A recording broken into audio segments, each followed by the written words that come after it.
Hey everyone, it's Tortorius here again with my Atlas Earth update for October to December 2025. Now, before I go any further, I did want to address something that I would have addressed sooner if I'd known about it, and that is the something that maybe some of you don't even know about GPS spoofing in terms of why it's bad for games like Atlas Earth. Now, because of this, it's probably worse for Atlas Earth than something like Pokemon Go, and that is since Atlas Earth heavily relies on ad revenue. Apparently, if ad providers realize that a game allows for players with mock location enabled to play their games, then they will either reduce the amount of money they pay out to these games or they'll pull out altogether, which would mean every potentially any advertiser would stop supporting Atlas Earth if they found out about mock location being allowed. So as a result, from here on out, I will stop defending GPS spoofing. So that is all. I hope that makes all of you who ever hated it happy. Now, the only defense I will have for it are my past actions, in that it wasn't against Atlas Earth's terms. So, in my defense, I I had no way of knowing just how the deep of a problem GPS spoofing could be. So, yeah. Anyway, with that disclaimer out of the way, let's get on to the rest of what I was going to talk about, and that is my recent trip to Mexico. I actually had like 3 trips to Mexico this last year.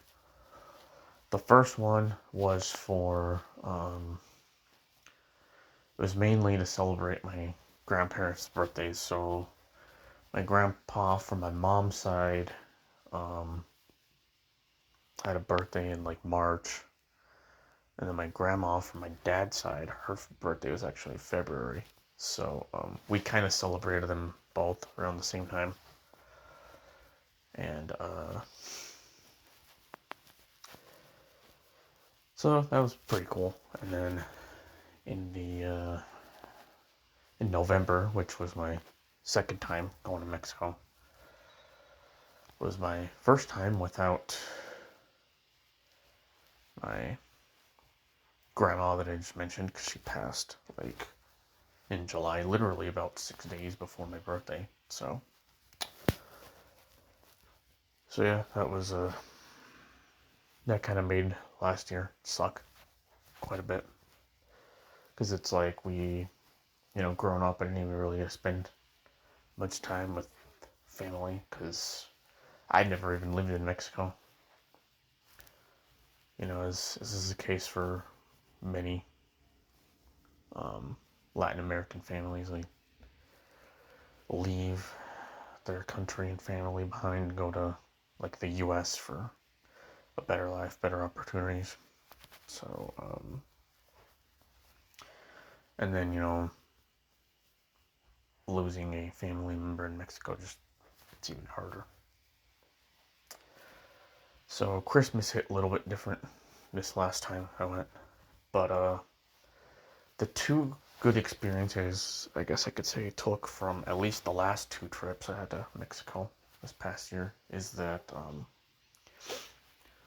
my one of my aunts, my dad's sister, sorry, she likes to do a sort of charity thing where they'll go to like a local children's hospital in Toluca, and they she'll give like free food and drinks, like water and stuff, to families in need.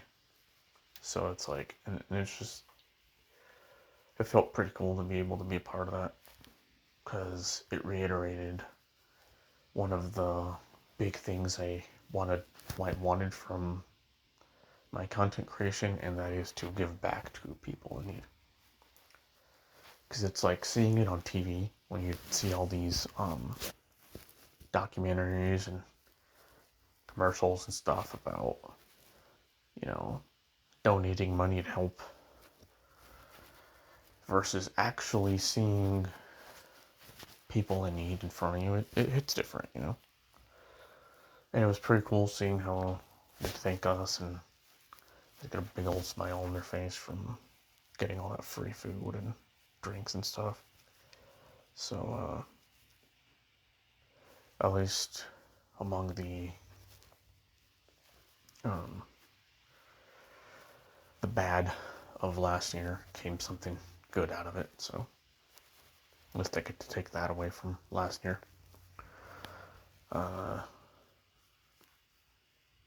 As for this game, one other nice thing is I gotta get a few more parcels. I was gonna stop originally at 2048. As some of you probably know, I'm trying to get like my parcel counts to be, multiples of 2, powers of 2. And so I was gonna stop at 2048. But then I thought about how I don't get to go to Mexico very often. So it was better to just risk a bit more money. And so I went and pulled out the credit cards and wailed out a little bit and got an additional 2048 parcels before heading back home. So now my parcel total in Mexico is 4,096. And last I checked, that put me in second place on Mexico's country tab. So that's of course subject to change, but at least last time I checked, I managed to get that far. And I also took another governor spot, so it's pretty cool. Hopefully that'll help me get a few more ABs on top of Utah. But so there's that. One other thing I wanted to mention. I kind of regret not starting this sooner, but I finally got a challenges pass. Like I feel like I wish I would have gotten one in November of last year, so that I could have gotten the LPUs from the last couple months. But I mean, I say kind of regret. It's not a terribly big deal, but yeah. But I also kind of wanted to wait until January 1st of this year so I could finally, because I wanted to get I switched to the annual Explorers Club, and I also wanted to get an annual Challenges Pass, because I'm trying to make it so that everything I get as far as subscriptions is annual as much as possible. And if I do say so myself, that's a pretty good start for the challenges. It's probably the quickest I've gotten through these challenge ladders. So I'm of course not done. Still have quite a bit, but the month just started. Hopefully I'll finish that in a few weeks. But yeah. And then my diamond count. I'm actually pretty well ahead of 9,999 because of the challenges pass. Because normally it's like 6 diamonds. So with the CP, I managed to get 31 diamonds instead. So yeah. And I'm really looking forward to getting my first challenges LPU. As far as LPUs, I don't know how you guys feel about them, but I kind of hate how it's just legendary upgrades. I feel like it would have been more appropriate for them to make rare and epic upgrades as well, just because those could be more affordable for newer players. Because if you've got like 5 parcels, you're probably not gonna want to spend $100 worth of ABs for one LPU.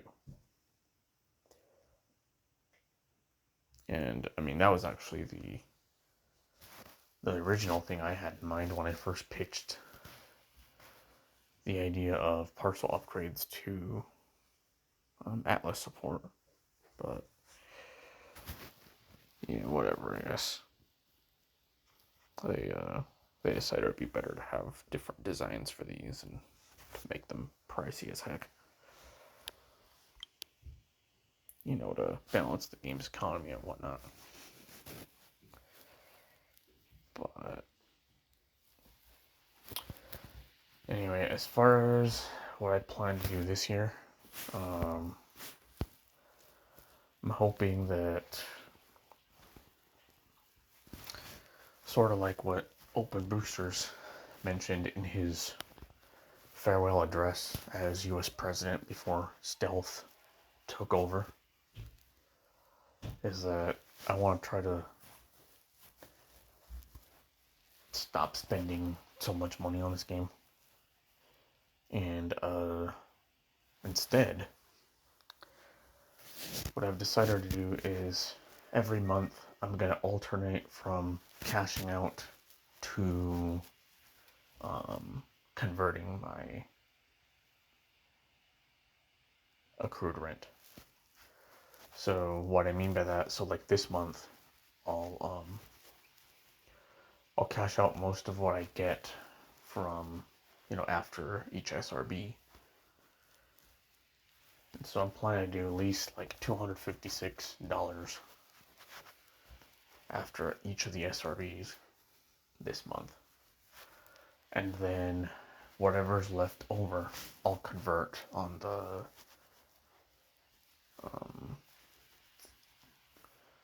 when the conversion event hits for 33 ABs later in the month. And then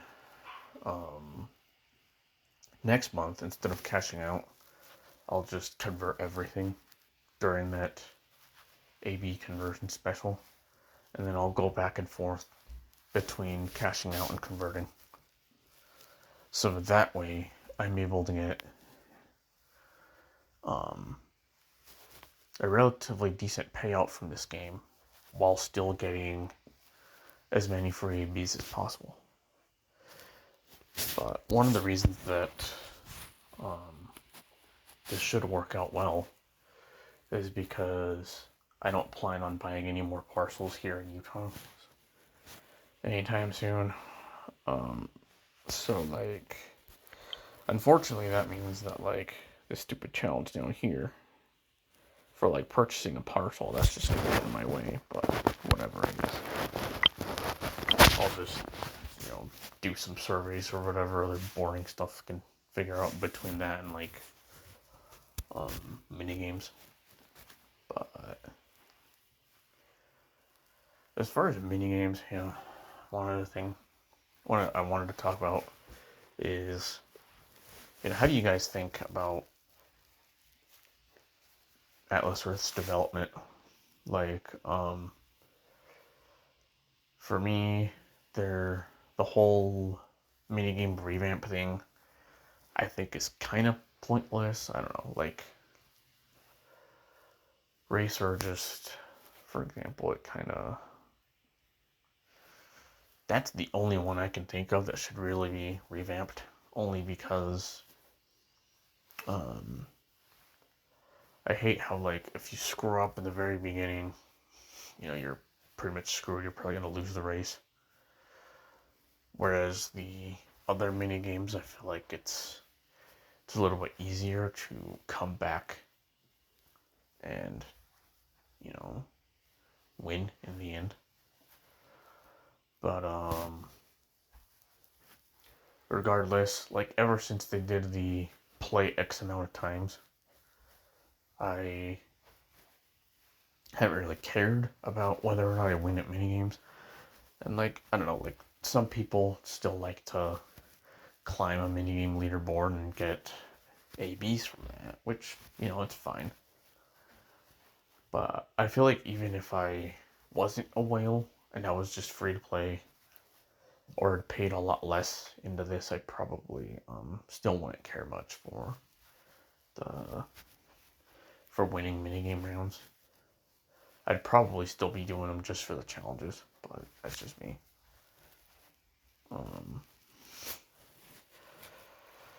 As far as landmarks are concerned, which apparently they're planning on releasing sometime this year once their new UI is done, according to what's that guy's name?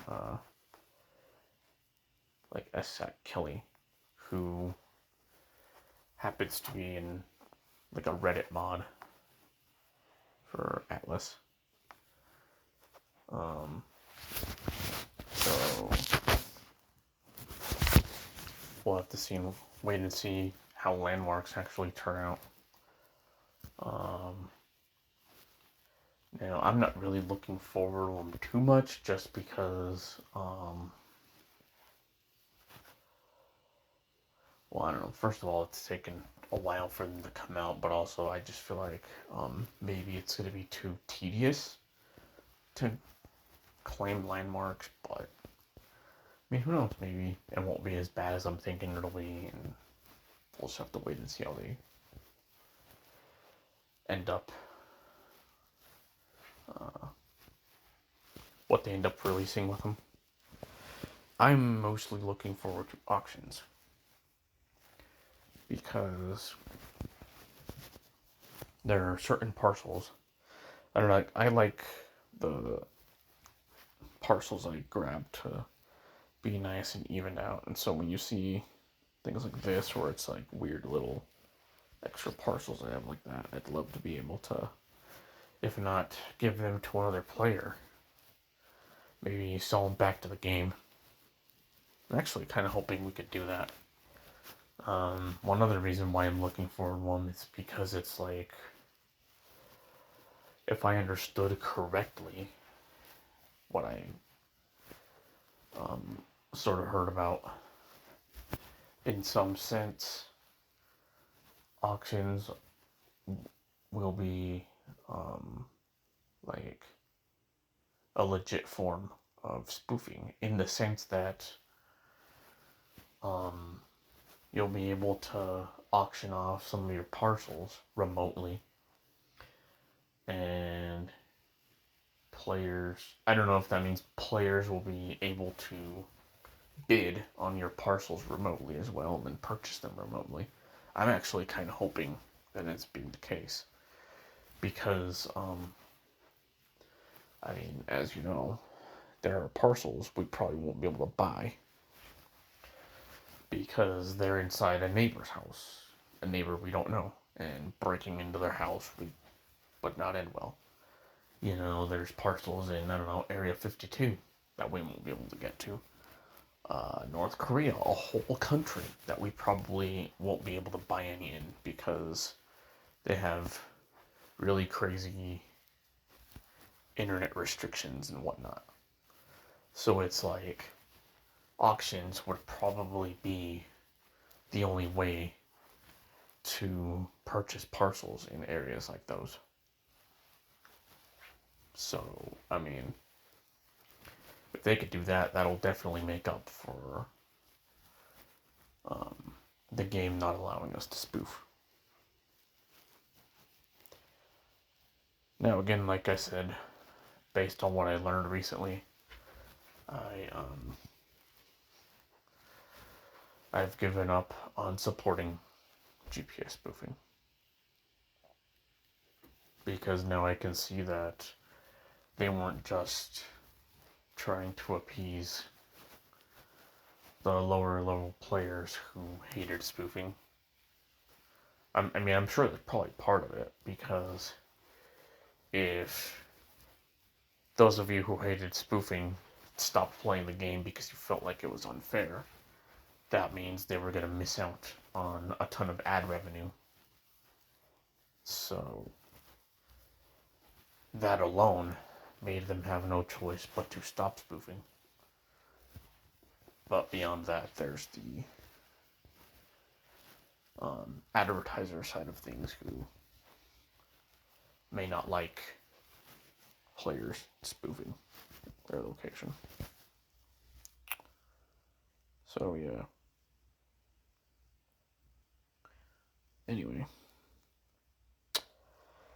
that's it for now. Thank you again for watching. I really hope that 2026 once again brings you guys a lot of, a lot closer to your goals with not only this game, but with whatever else you're pursuing in your life. So, good luck to you guys, and thank you again for watching. Artorias out.